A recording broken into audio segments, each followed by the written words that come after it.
Hare Krishna. Okay, ready? Jaya Radha Madhava Kunja Bihari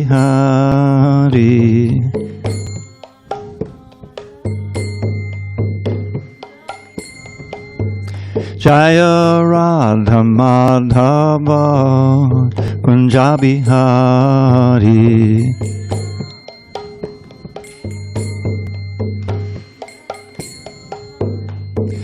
Gopi Jana Vallabha Girivardhari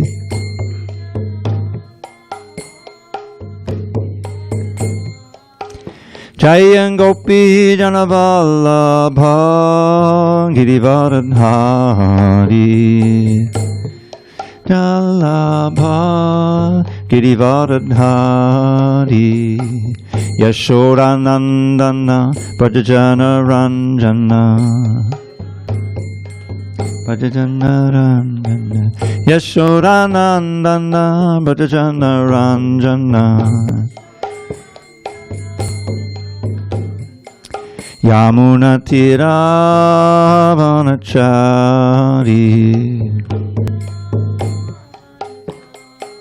Yamuna Tiravanachari Hare Krishna, Hare Krishna, Krishna Krishna, Hare Hare, Hare Rama, Hare Rama, Rama Rama, Hare Hare.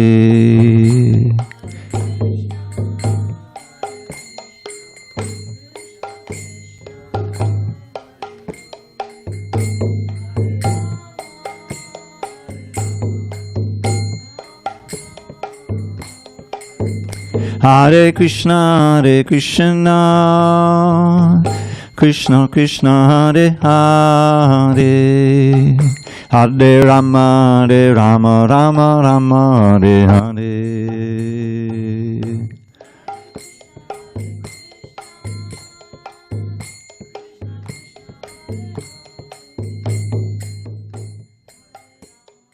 Rama Rama Rama, Hare Hare. Hare Krishna, Krishna Krishna, Hare Hare, Hare Rama, Rama Rama, Hare Hare. Krishna, Hare Krishna, Krishna Krishna, Hare Hare, Hare Rama, Rama Rama, Hare. Jaya Radha Madhava Kunja Bihari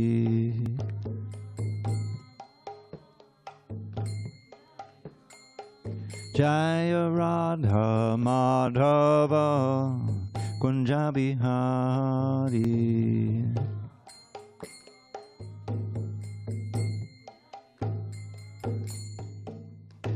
Jaya Mr. Pad Paramahansa Parivajikacharya Ashtotar to the Srimad Divine Grace Srila A.C. Bhaktivedanta Swami Prabhupada Ki Jai. ISKCON BBT Founder Acharya Srila Prabhupada Ki Jai. Jai Om Vishnupad Paramahansa Parivajikacharya Ashtotar to the Srimad Divine Grace Srila Bhakti Siddhanta Saraswati Thakur Ki Jai. Ananta Koti Vaishnavinda Ki Jai. Namacharya Srila Haridas Thakur Ki Jai. Srimad Bhagavad Gita Ki Jai. Samaveda Bhaktivinoda Ki Jai. All glories to the assembled devotees. All glories to the assembled devotees. All glories to the assembled devotees. All glories to Shri Guru and Gauranga. Okay, just give me a second here. Om Namo Bhagavate Vasudevaya. Om Namo Bhagavate Vasudevaya. Om Namo Bhagavate Vasudevaya.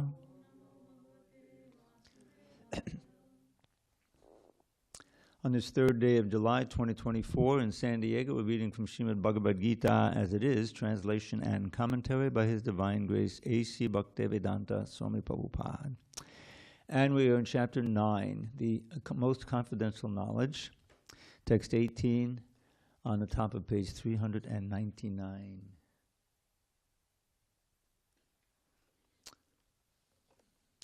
$3.99. You did very well, by the way. Very unorthodox, but you were in time. That's what counts. Okay, $3.99. Gatir Bharta Prabhu Sakshi Nivasak Sharanam Surit Prabhavak Palaya Stanam Nidhanam Bijam Avyayam Gatir Bharta Prabhu Sakshi Nivasak Sharanam Surit Prabhavak Palayak Stanam Nidanam Bijam Avyayam Gatir Bharta Prabhu Sakshi Nivasak Sharanam Surit $3.99. Prabhavak Palayak Stanam Nidanam Bijam Avyayam Gatir Bharta Prabhu Sakshi Nivasak Sharanam Surit Prabhavak Palayak Stanam Nidanam Bijam Avyayam. Do you want to try it? I guess not. Go ahead. Gatir Bharta Prabhu Sakshi. No, Sharanam. Nivasak Sharanam Surit. Prabhavak Pralayak Stanam. Nidanam Bijam Avyayam. Anyone online? I guess not. Bhakta Chad, you there? Yes, Chad is here. Chad, go ahead. Page 399. Okay, I'll go ahead first. Go ahead, you go, Tapas.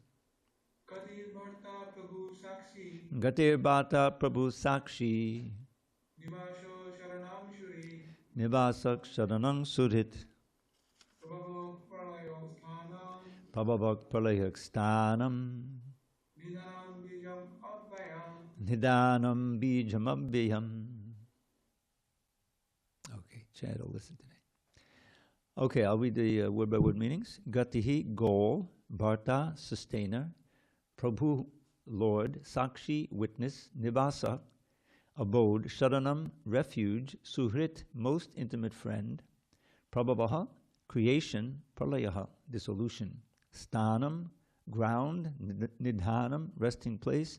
Bijam, seed. Avyayam, imperishable.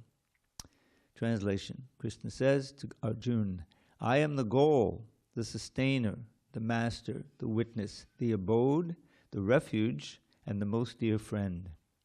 I am the creation and the annihilation, the basis of everything, the resting place, and the eternal seed. Report. Gati means the destination where we want to go. But the ultimate goal is Krishna, although people do not know it. One who does not know Krishna is misled, and his so-called progressive march is either partial or hallucinatory. There are many who make as their destination different demigods, and by rigid performance of the strict respective methods, they reach different planets known as Chandraloka, Suryaloka, Indraloka, Maharloka, etc. But all such lokas or planets, being creations of Krishna, are simultaneously Krishna and not Krishna. Such planets, being manifestations of Krishna's energy, are also Krishna, but actually they serve only as a step forward for a realization of Krishna. To approach the different energies of Krishna is to approach Krishna indirectly. One should directly approach Krishna, for that will save time and energy. For example, if there is a possibility of going to the top of a building by the help of an elevator, why should one go by the staircase, step by step? Everything is resting on Krishna's energy. Therefore, without Krishna's shelter, nothing can exist. Krishna is the supreme ruler because everything belongs to him and everything exists on his energy. Krishna, being situated in everyone's heart, is the supreme witness. The residences, countries, or planets on which we live are also Krishna. Krishna is the ultimate goal of shelter, and therefore one should take shelter of Krishna either for protection or for annihilation of his distress. And whenever we have to take protection, we should know that our protection must be a living force. Krishna is the supreme living entity, and since Krishna is the source of our generation, or the Supreme Father, no one can be a better friend than Krishna, nor can anyone be a better well-wisher. Krishna is the original source of creation and the ultimate rest after annihilation. Krishna is therefore the eternal cause of all causes. Om Jnana Timarandasya Jnanandana Shalakaya Chakshur Unmilitam Mena Tasmai Shri Gurave Namaha. I was born in the darkest of ignorance, but my spiritual master, Srila Prabhupada, opened my eyes with the torchlight of knowledge. I offer my humble obeisance unto him and all members of Sri Parampara. So Krishna is making the case in this chapter that he is the supreme person, the supreme goal, what we normally call God, and he's describing that in various ways. And then he's giving contrast to other shelters that one may take, other goals that one may take. And one of those main goals, especially in the context of the Indian culture, are demigods. Just as we have Surya. Surya is the demigod of the sun. Now, we understand part of the philosophy that you grow to accept in the Hare Krishna movement is that we have a very, in ordinary scientific understanding of how this universe is working, we have a very crippled understanding because it doesn't really take into account that there must be an intelligence behind all of this vast galaxies and the way things are moving and everything is going on. And this is kind of the first point in Krishna consciousness, is to contemplate who are we, what is this world around us, and what is my actual mission in life, or is there a mission? Is there a goal to this human life, or is it just a one-off, get as much pleasure as you can get, and then you disappear from the scene, and that's it. That's the end of it. I think many people believe that. But the very first lesson of the Bhagavad Gita, addressing the question, who am I, who are we actually, is that we are pure spirit. We're not these bodies. The bodies are simply a covering on the spirit. Each of us has a unique body. We all have human bodies here, but we very well know there are all kinds of bodies out there. Sometimes different living entities come in here. It's summertime, so we'll get little bugs crawling across, and there's many varieties. Of course, with global warming and climate change, the bugs are dying off. I mean, that's serious business. That's another thing.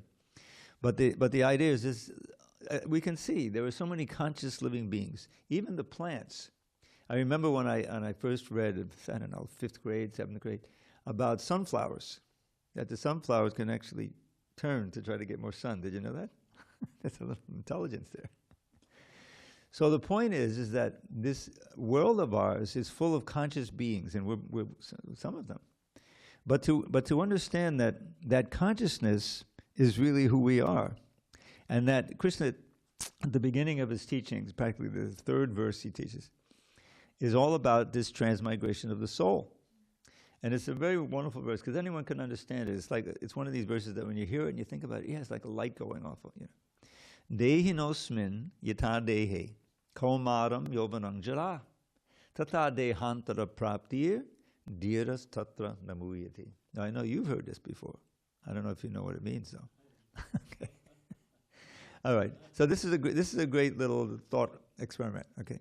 So he says, just as the soul passes through childhood and adolescence, youth, and middle age, like that. Similarly, the soul will get another body after death. We're actually transmigrating in this very body. Our body today is quite different from it was as when we were 10-year-olds. We can remember pretty much some things about a 10-year-old body, right? We all have memories. Okay, all we have now is memories. The body is gone, the 10-year-old body, right? So what happened to it? It changed into this body, gradually, step by step. So we've been transmigrating. The soul is going through. We have the same name because, the same, more or less the same body. But we haven't really changed as souls, as spirit souls.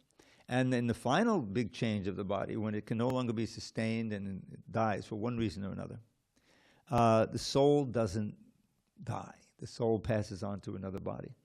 Now the real question is, what determines what kind of body you're going to get? Because even in this life, what's the whole point? You grow up as your kids, and you don't really does any child really spontaneously want to go to school? I don't think so. I didn't. Prabhupada says he didn't want to go to school, And he would have never gone to school because his father would say, okay, you'll go tomorrow. His father would pamper him, but his mother said, no, he has to go. And they actually had to hire some, man to take him to school by force.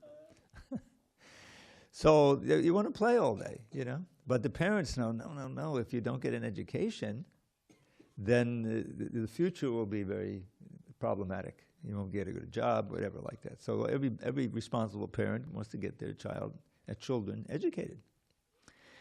So similarly, the Krishna himself sends his representatives, the acharya, the guru, and sadhus who teach, in order to propagate the best knowledge for his children. This is what's so wonderful. Krishna is the ultimate father. He says right in the 14th chapter, Sarva yonishu kontaya murtayak sambhavantiya tasam brahma mahadyonir aham bija pradakpida. That last line means, I am the seed-giving father. Where's the mother? This material nature is the mother nature, So, but Krishna, he claims us as his children, the ultimate father. Hare Krishna. Yeah, you can sit, if you like, those benches are very comfortable.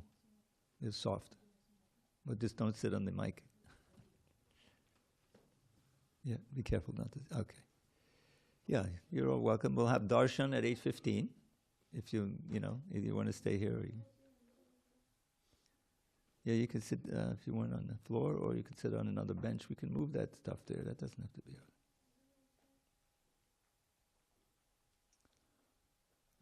Okay.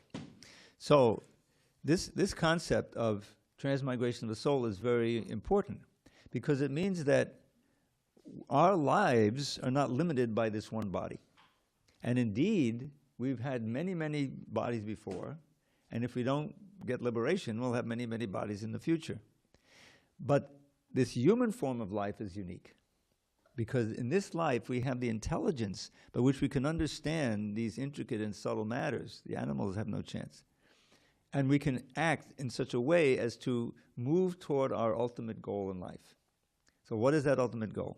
So the preliminary goal is called mukti. I think that's kind of universal in India. People, I was amazed to read about the Kumbh Mela that happens, the big one every 12 years, I think, And that this was back in when I first heard about it in the 80s, and it was like 30 million people would come from all over India.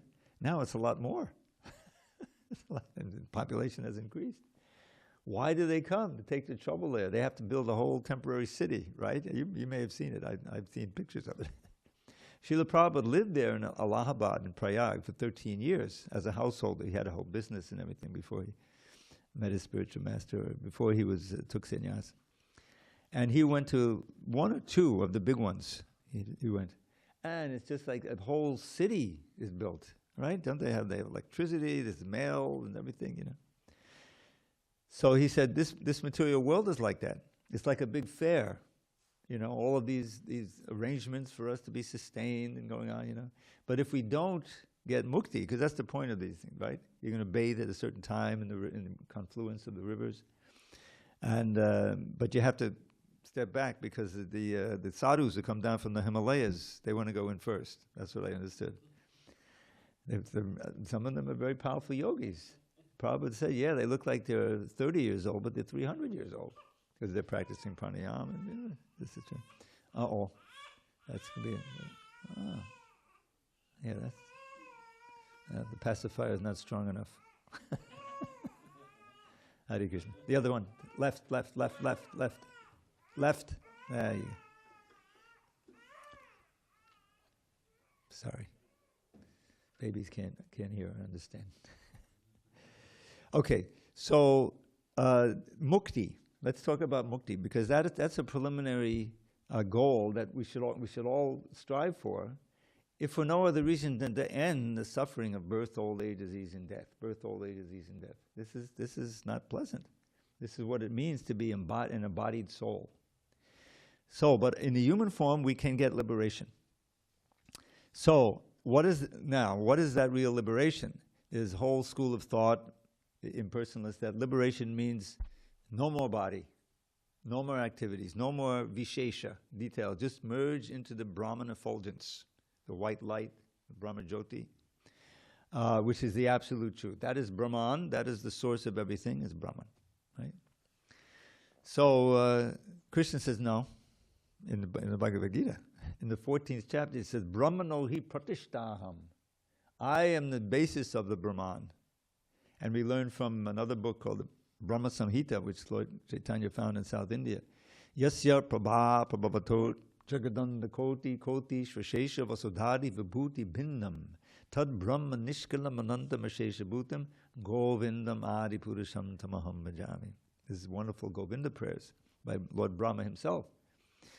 So he's saying, I worship Govinda, the primeval Lord, the effulgence of whose body is this Brahma Jyoti. Yes, is that it's not just some impersonal light, you see? And this is what the Mayavadi means those who think everything here is Maya. Even the deity, it's Maya because it has a form. Food, Maya. Our bodies, everything is Maya. So where is there no Maya? Oh, in the Brahma Jyoti. You know, the Brahma Jyoti is the preliminary understanding of the absolute truth. It's not the full understanding.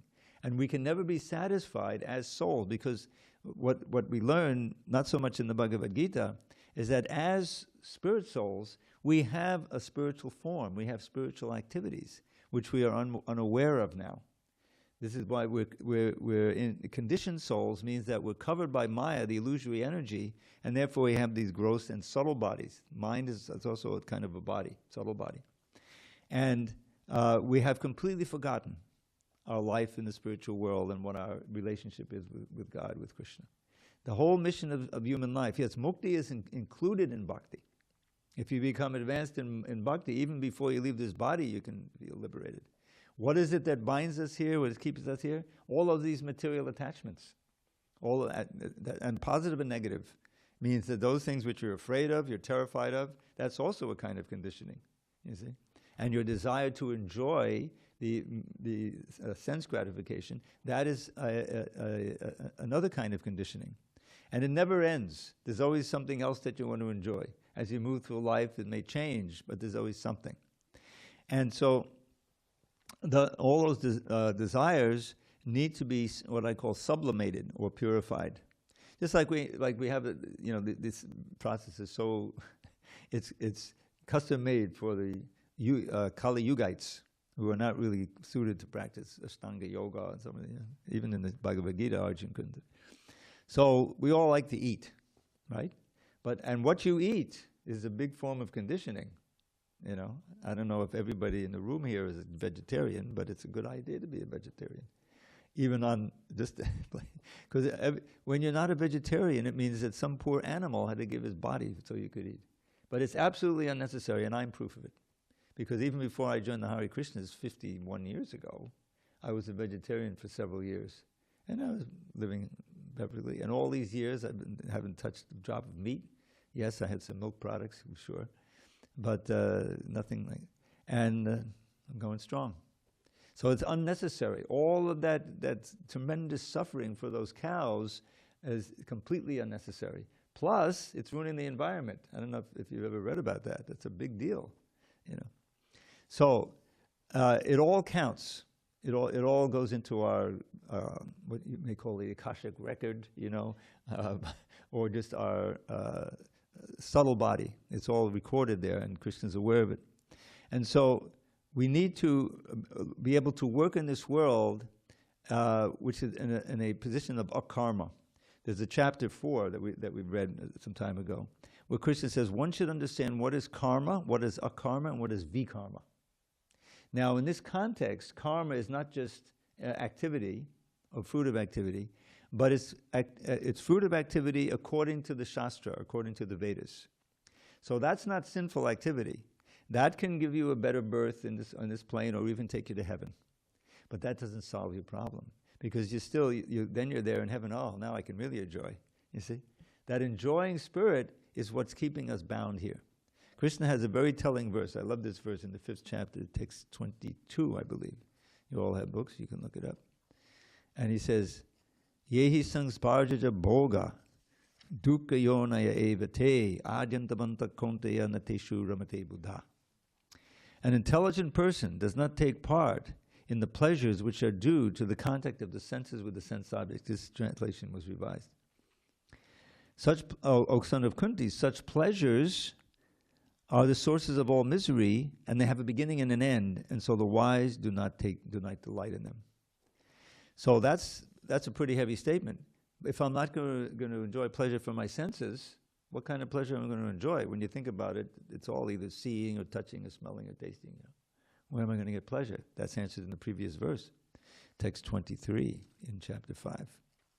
And what he says there, he bayas parshe swasaktatma vindityatma niyat sukham sab brahma yoga yuktatma sukham akshaya mashtante. The word sukha means happiness. A liberated person is not attracted by material sense pleasure, but is always in trance, enjoying the pleasure within. In this way, the self-realized person enjoys unlimited happiness, for he concentrates on the Supreme.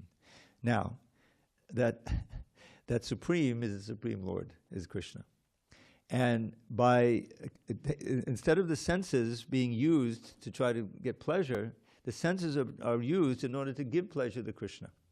And simultaneously, you experience spiritual pleasure. When we're singing Hare Krishna, so okay, you know, someone may come in, stand in the back of the room. What is this all? I was wondering what these Hare Krishnas, and they're not really curious about, you know, entering in. They're just like, what is going on here anyway? And so they may stand like this. They're not chanting. They're like, you know, show me something. You know, I'm not going to, you know, I mean, this is a mudra, isn't it? This is also a mudra, Lord Chaitanya. This is a very important mudra. When the curtains open, those of you who are able to stay, you'll see Radharani standing like this, right? This is a mudra. You know what it's called? Abhay Dan, the gift of fearlessness. This is a very big thing, because material life means fear. Fearlessness means that if you're really taking shelter of Krishna, you're always thinking of him, trying to serve him, and then you can be fearless in this world. And we're just reading, very appropriately in the morning, the pastimes of Prahlad Maharaj and his father Hiranyakashipu.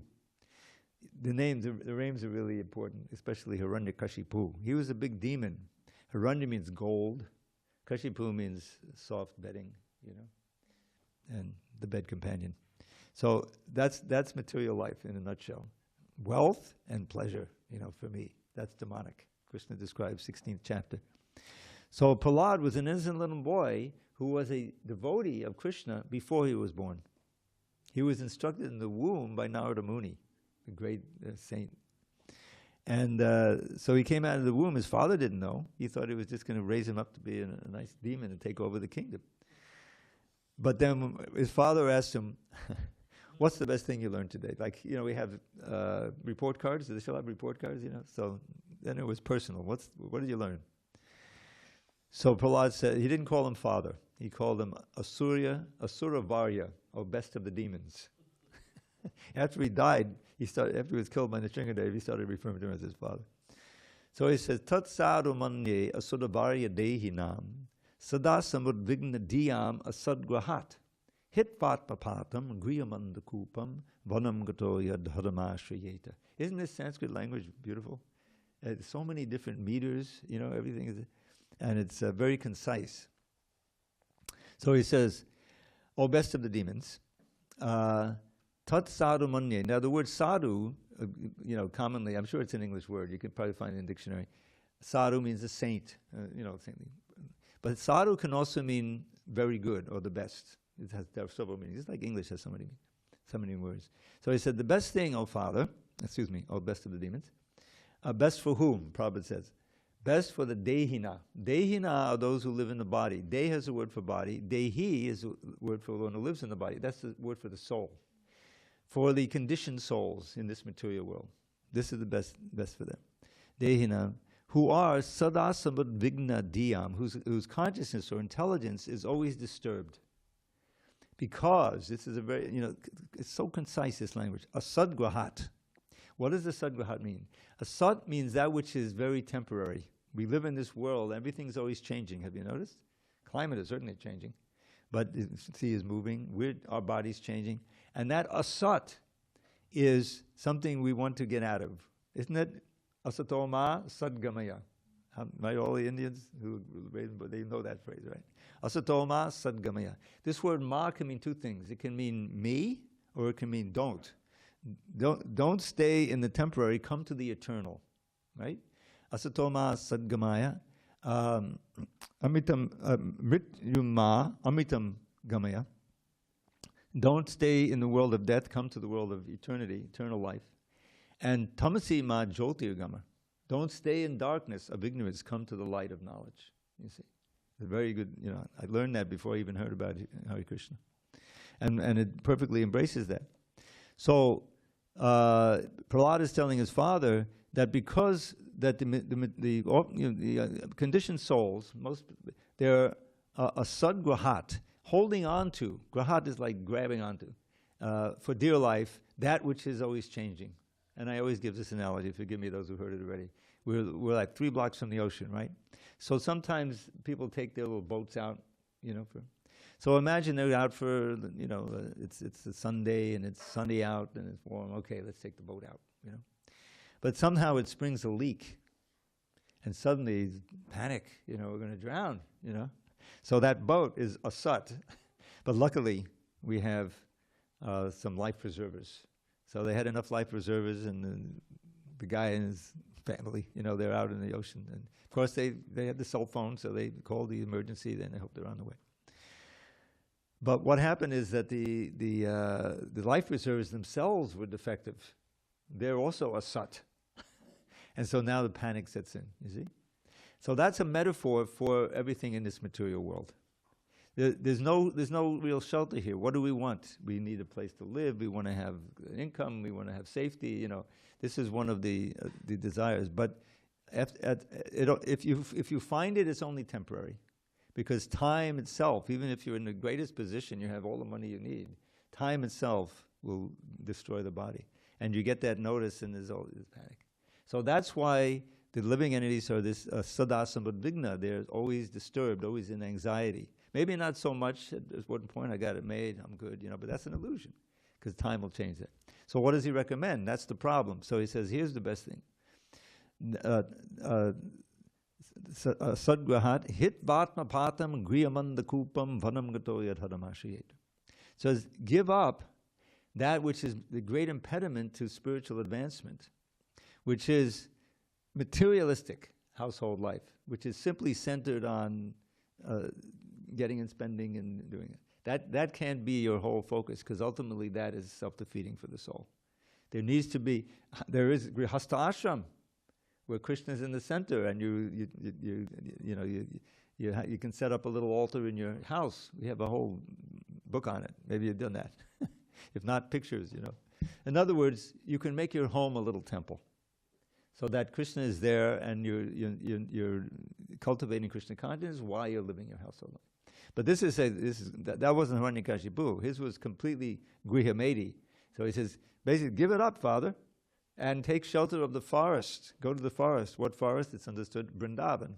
And take shelter of Hari, Krishna. That's the name for Krishna. Oh boy, that was like a whip on Hiranyakashipu, because Hari was his arch enemy. He killed his brother. There's this whole pastime. His brother was Hiranyaksha. Notice he also has Hiranya in his name. Oh, he's looking for gold. So Hiranyakasha had been killed by a certain avatar of Krishna. Who knows which one? You remember? Who? No. Nrsimhadev killed Hiranyakashipu. But Hiranyaksha, his elder brother, was killed by Varaha. Because this is the ocean, the earth had sunk down, and then Varaha brings it up, and there was a battle, and he was killed.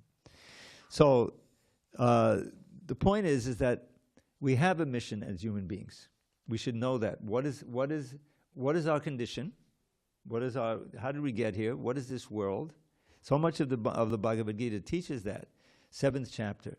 It teaches there's the elements, the building blocks for this world. Bhumar, Apo, Onalo, Vayu, Kang, Mano, Buddha, Devacha. The gross and subtle material elements. Obviously, solid matter is one of them, liquids, and radiant energy, water, fire, earth, water, fire, air, right? And ether, the space for everything, and then the mind and intelligence and ego. These are the subtle elements each of us has. So that's the field, and Krishna, with his intelligence, and he of course has his expansions, and the super soul is there, and this whole world develops gradually by the efforts of Brahma. It's all very complicated, but Krishna is behind it. He's overseeing everything. So that's the world we live in, and we are actually exiles from the spiritual world by our own desire. We wanted to compete, we wanted to enjoy, be the master and controller, but we can't. Because we're just infinitesimal particles of spirit. Indestructible, ever alive, conscious, but that's our constitutional position. Where Krishna is the supreme spirit. He's everywhere. He's all-pervading. And one of the most amazing verses, I don't know, in the Bhagavad Gita, this idea of omniscience, Vedaham samatitani vartamanani charjanam bhavishani chabutani maham tu vedana kaschana. I know everything that happened in the past. Just think of what that means. Everything that's happening now and everything that will happen in the future, but me, no one knows completely. That's inconceivable. So don't we want that person as our friend? We should, because we all have that eternal relationship, and that's also the culmination of mukti. In the Srimad Bhagavatam, which is a really foundational book, Bhagavad Gita is the introduction, very important. But Bhagavatam is the foundational book, and then the Chaitanya Charitamrita is postgraduate. So there's the, what was I going to share with you? I skipped my mind. I'm sorry. Oh yes, what is mukti really? You see, mukti doesn't mean the end of all variety and just being, a particle of light in the Brahmajyoti. No. Muktir, this is the definition given in 2nd canto. Muktir hitvanyata rupam swarupena vyavastitihi. Means mukti is giving up all these other forms that really are in us. That means all these material forms. We've had thousands of them, even in this one body, as I was... Hitva, giving the anyata rupam swarupena vavasti, and to be established in your swarup, your actual original form. And we all share the basic essence of that swarup. And this is given by Krishna in his form of Lord Chaitanya. When Sanatana Goswami, his prime disciple, was asking him, he had spent 2 months with him in Benares, instructing him. And those instructions are there in like 4 or 5 chapters in the Madhya Lila Chaitanya Charitamrita, very detailed. So, who am I? This was the first question of Sanatana Goswami. Who am I? Why am I suffering? This we should all ask. Who am I anyway? And why do I keep suffering? Because so he answered that, who am I? In this very famous verse. It's Bengali. Krishna jivera swarupoi. The swarup is there, right? Jivera swarupoi. Krishnera nityadas. Krishnera tatasta shakti beda bed prakash. So let me go through all of these points, because this is Krishna speaking as Lord Chaitanya. So, Jivera, that's us. All of us are jivas, jiva souls. Swarupoi, the swarup, or the essential nature of every jiva, not just humans, every single jiva, is to be Krishnera Nityadas, an eternal servant of Krishna. Now, that means that includes constant happiness and bliss and no destruction. Don't you want to try to experience that ever-increasing constant bliss with varieties of relationships with Krishna, rasa? We do. We're trying to do a pale imitation here. It's not working. So, Krishna Nityadas. Then this very important concept, Krishna Tatasta Shakti. Krishna has so many different shaktis or energies. Some are material. I listed some, earth, water, fire, ether, mind. But there's also spiritual energies that he used to manifest the spiritual world. Radharani is one of his energies, personal energy, Ladini Shakti, you know. And we are also one of his energies called Tatasta. We're on the margin. On the margin means that we can, and we have the propensity, unfortunately, to also get enthralled by the material energy. We belong completely in the spiritual energy.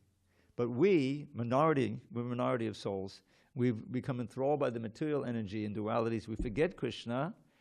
He allows us to forget, and we try to enjoy and dominate this world. But we fail again and again and again.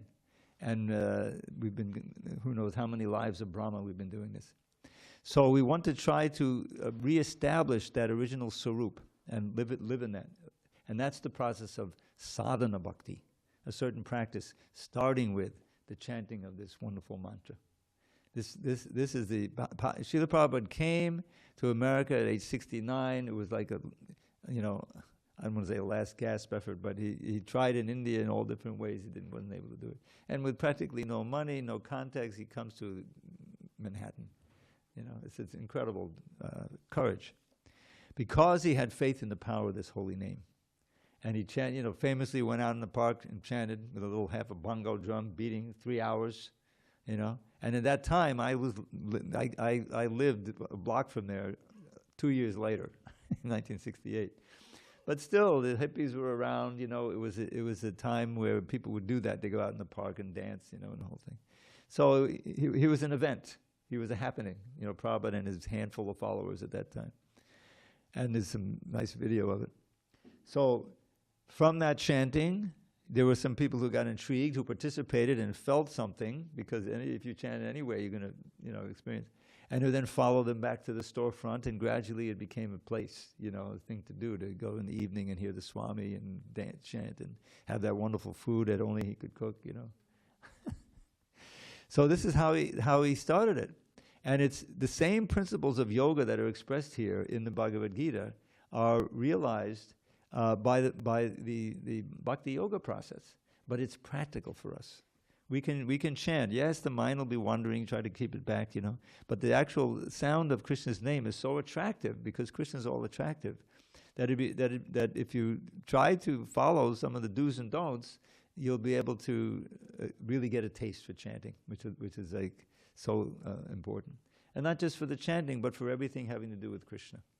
So this is what Krishna is speaking, and Prabhupada is giving in his purports, to understand first who I am, what is this world, what is my mission, and with that knowledge to take up the process of devotional service. Can it be just a beginning in the terms of, I'm going to have to ask you not to speak until 15 minutes, then we'll have a nice kirtan.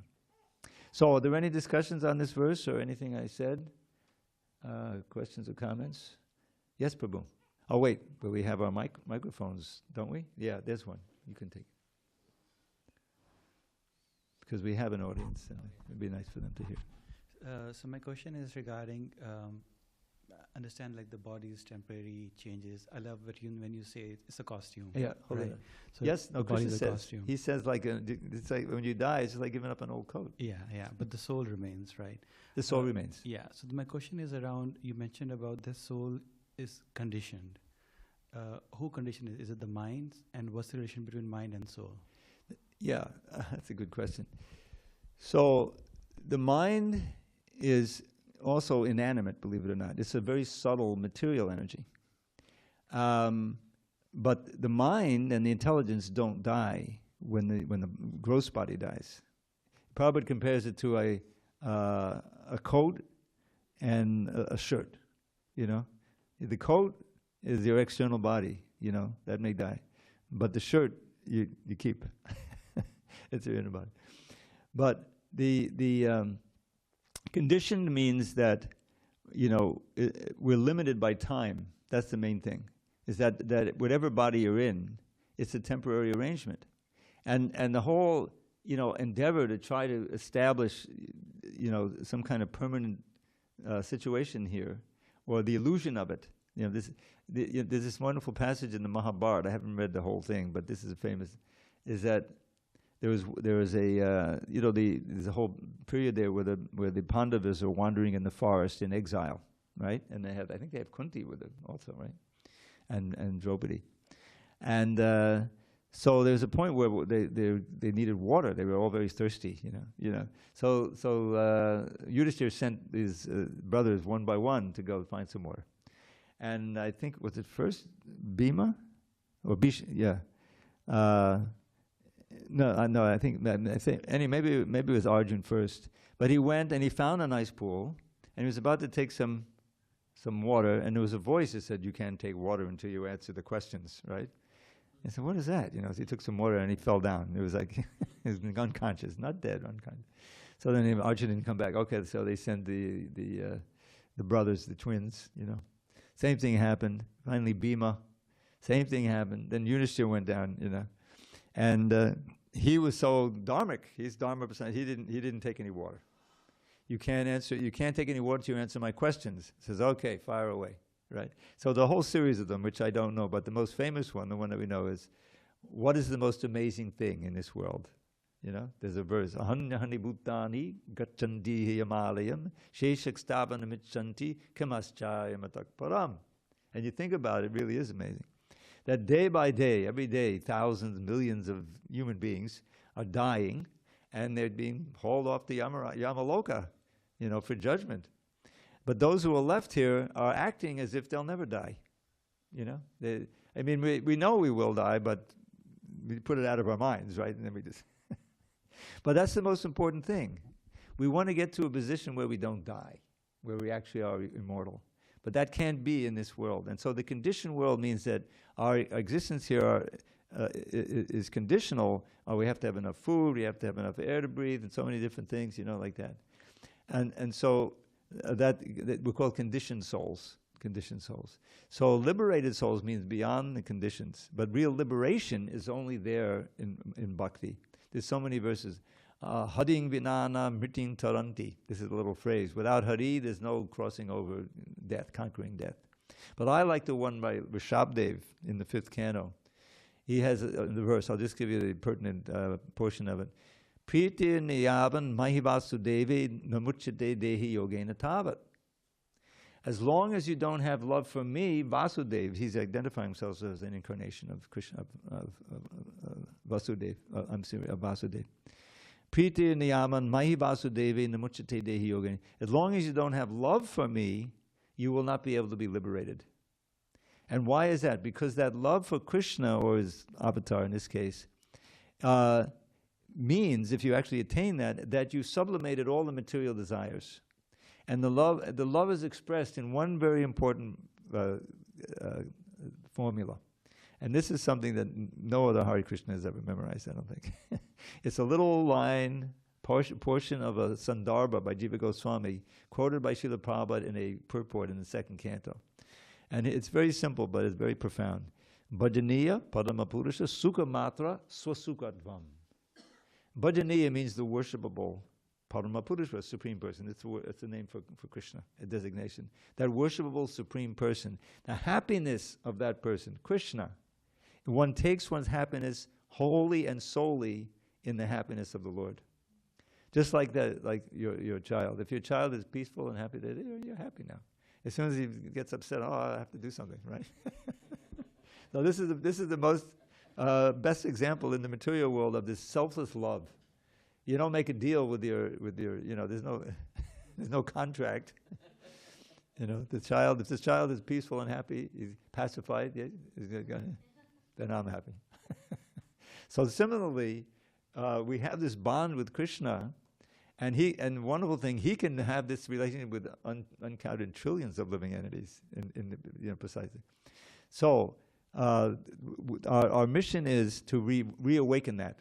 because that will, everything will come there. The liberation will be there, our satisfaction will be there, our fearlessness, our happiness, and family life, the ultimate family in Krishna.